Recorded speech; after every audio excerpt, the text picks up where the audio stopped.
Hey everybody, welcome. It is October 31st, Halloween. It is Wednesday, which means Week 9 preview. And real quickly before I get into the Week 9 preview, just wanted to go over, it looks like we have a tie in the vote. 5 for do nothing, 5 for removing draft pick trades, and a few votes, because you can vote on multiple things on this here and there between things, but it pretty much looks like a tie. I have not voted on it because I wanted to basically vote in favor of the majority, and it looks like we're split. So I will go into that in further detail after this video. But first, grading the transactions that occurred today. So, typical action. Every year our level of activity increases, and I fucking love it. I just really love the fact that everyone in this league is really stepping up their game and being active throughout the whole season. It's not like 4 or 5 players. I know in years past the reason why I would do so well, or CJ or Weston would do well, is because we would just hound the waiver wire and get the best players, and no one else would really do anything. So it's just awesome to see this happen. Anyway, first up we have, the first one is Scott getting Peyton Barber for $17. I'm imagining this is because Scott needs a starting running back this week. That's why he spent so much. You're getting the starting running back for the Bucks, and I believe Scott is pretty fine in the budget total, or the budget category. What's his check-in here? Yes, he has $55 after that transaction, so he's got plenty. Nothing too bad for Scott. He also made an additional move. He acquired Graham Gano as a kicker, dropped Jake Elliott because he's on bye. So we'll grade Scott's as a B move. Getting a starting running back this late in the season is difficult, and you need to spend that type of money in order to get it. Relative to what everyone else did, I'm guessing, the closest other bid was $2. So maybe he could have spent a little bit less, but when you're getting a starting running back and you need one that bad, you're willing to spend that amount of your budget. Next up we have CJ acquiring Cortland Sutton for $10, and he also acquired Brett Mayer as the kicker for $1. So this is the stud of the week. Everyone wanted to get Cortland Sutton. However, CJ is now left with $15. So everyone, pay attention to that. Especially towards the end of the season, pay attention who has low amount of dollars and really use that against them. Because in theory, CJ can bid up to $15. So you can bid $16 to secure, if one of his players goes down. And this pretty much involves anyone else that has a lower budget. Just keep that in mind as we get close towards the end of the season, because $15 isn't a lot of money when we have 5 weeks left of the regular season and then an additional 2 to 3 weeks for the playoffs. However, it makes sense as to why CJ spent $10 on Cortland Sutton. He is potentially a wide receiver too, and he needs a wide receiver. So this makes perfect sense. Not going to criticize CJ here. I think this is an A move on CJ for both of his transactions. He needed to do this, and he did it, and I think he ended up kind of getting Cortland Sutton for a value. Next up, we have Brittany acquiring Dallas defense for $6. I'll give Brittany a C+ here. I think Dallas is probably the heavy favorite for the stream of the week because they're playing Tennessee, even though Tennessee is coming off their bye as well as Dallas is. I'm pretty sure Tennessee is coming off their bye. Anyway, this should be a pretty good matchup. We will see. But yeah, C+ because I don't think this is amazing, but I think it's a slightly above average move. Next up, we have Brady acquiring Jeff Swaim, $2. This is a C move. Brady needs a tight end this week to cover, and yeah, I'm not going to get carried away about this too much more. I acquired Derek Carr for $0, so I'm going to give myself a B here. I needed a quarterback to start, and I get him for $0. Doesn't impact my budget whatsoever, and I did drop Jacksonville's defense. But Jacksonville's defense has been terrible, hasn't been very good. It has not been very good. They just traded away Dante Fowler. I feel like they're probably not even going to make the playoffs this year, and they're on bye this week. So this is why we have such narrow benches, is because we don't want people. We want active turnover on rosters. And that pretty much concludes everything else that occurred for the waiver wire period, let's hop into the matchup previews. First up, we have Gabe and myself. So is Gabe going to get revenge against me? Maybe. I know he has a few players on bye, and that is really impacting the projections. But right now, I am basically a 60-point favorite over Gabe. You throw in proper adjustments, that's probably about another 40 points towards Gabe's area. So I'm about a 20-point favorite over Gabe. Gabe's not necessarily in must-win territory, but probably needs to win 4 out of his next 5 games to compete for a playoff spot. Next up we have Travis and Weston. Travis is basically a 60-point favorite over Weston. However, Weston has like 4 players out this week on bye, and that includes his quarterback. So Weston will need to pick up a quarterback here to start.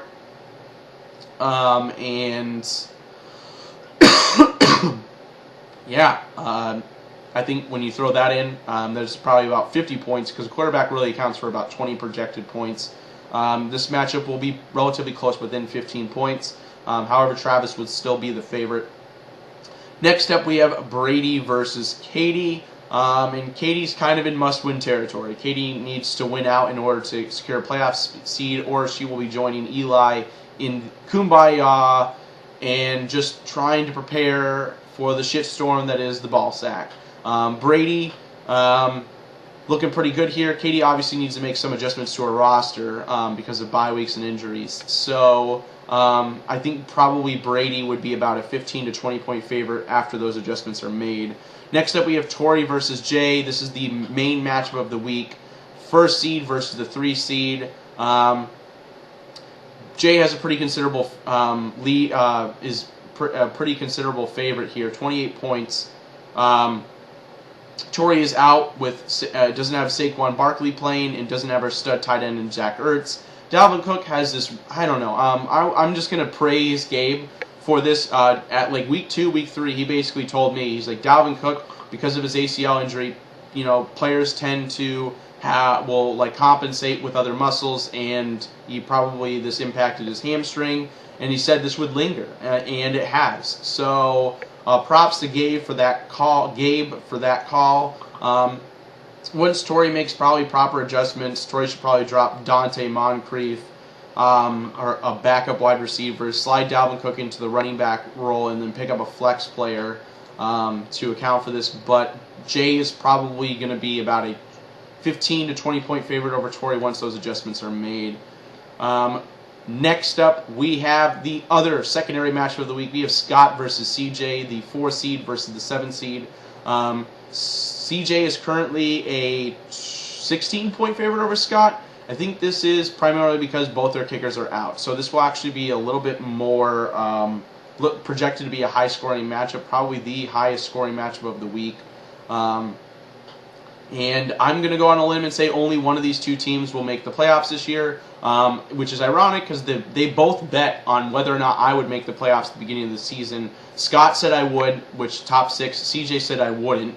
And now I feel like one of these 2 teams will make the playoffs and one of them won't. The reason being is because I think CJ is now 4-4. He's on the fringe, not quite in yet. Scott, he's 5-3. He's looking good here. Scott probably only needs about 2 to 3 wins to secure a spot. But without Le'Veon Bell, and right now is the heavy bye weeks, it's really tough to continue to win without an absolute stud. He's really kind of strung wins with unexpected and high-performing play from his other players, especially James White, Devontae Adams, even though he was a high-value pick.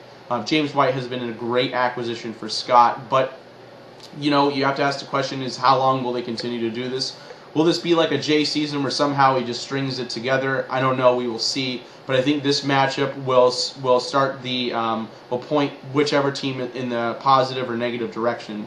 Next up, and last but not least, we have Eli versus Brittany. Eli is currently on a 1-game win streak, looking strong. The best win streak he's had so far this season. Will it continue against Brittany?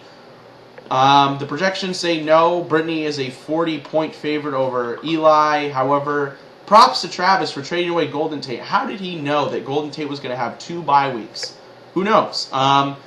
Eli will have to go to the waiver wire and make an adjustment, or if he wants to take my advice, slide Tyrell Williams into the wide receiver spot and then move Austin Eckler into the flex, and that will fix all your problems. Throwing out another 11 points in his projections at a 125. Still, Brittany would be about a 30-something point favorite, even if those adjustments were made. So this will be a pretty interesting matchup that we should all pay attention to, because Eli could make some noise coming down the stretch. Anyway, that concludes the matchup previews. I wanted to basically address our current discussion about draft pick trading. I think it's just a split decision. I think ultimately, from what I've seen, is that for people that want it to keep the same, their second best scenario would probably be removing draft picks altogether, not some other in between. And I honestly, I don't really want to be the person to make the call on this, because I feel like a lot of people are very opinionated about this, when I don't feel like we should be. I think this is a totally new subject. We haven't, as a league, really addressed this. I think this is a completely new idea.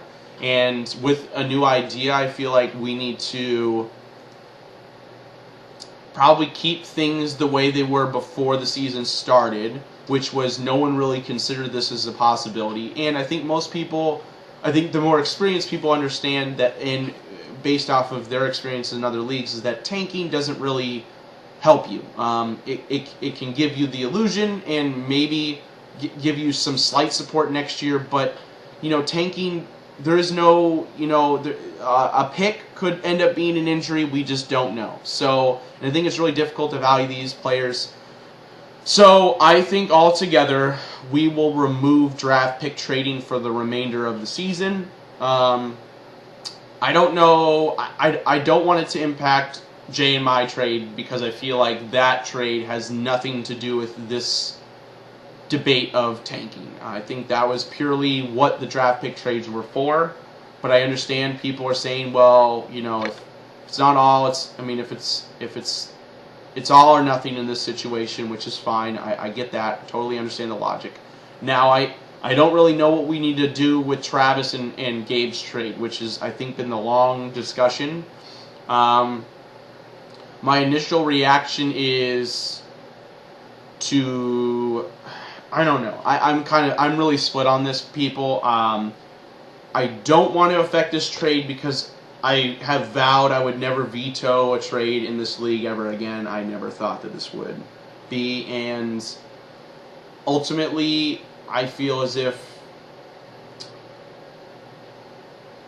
ideally, I would like Gabe to give up an 8th rounder, balance out the trade, and we move on from it. Because I think Travis wins this trade,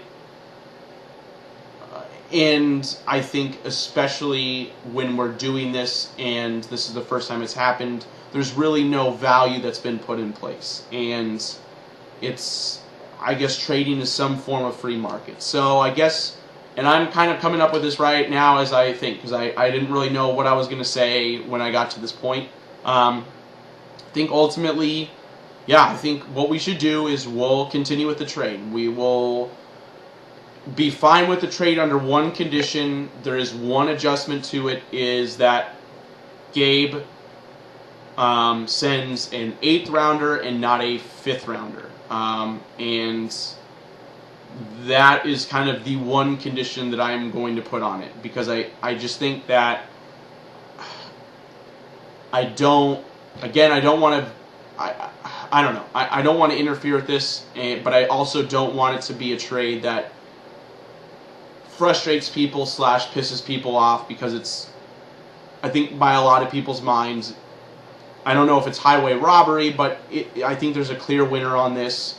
And I think when it comes to trading draft picks, it's really difficult to value them. And I think especially since we've had no history of these high-level picks, it's really hard to define what fair value is. So this will be the one time that I actually interfere with a trade. I'm not going to veto it. I'm just going to slightly recommend we do a slight adjustment to it. So that is my call. If Travis and Gabe can make a slight adjustment to that trade, change it from Gabe's 5th rounder to an 8th rounder, everything will be good, and we will move on.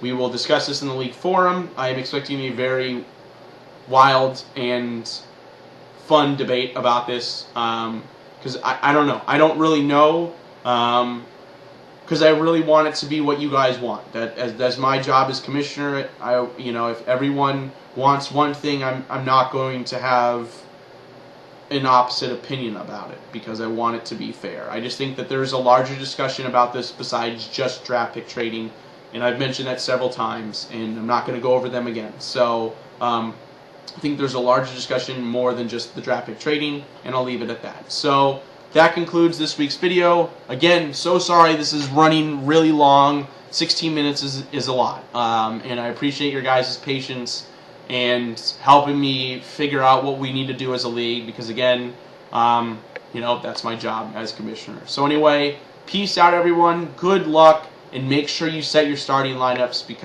and remember, daylight savings kicks in, or whatever removes kicks in. I don't fucking know what this, I'm in Arizona, and I degaff. I don't know what the proper terms are.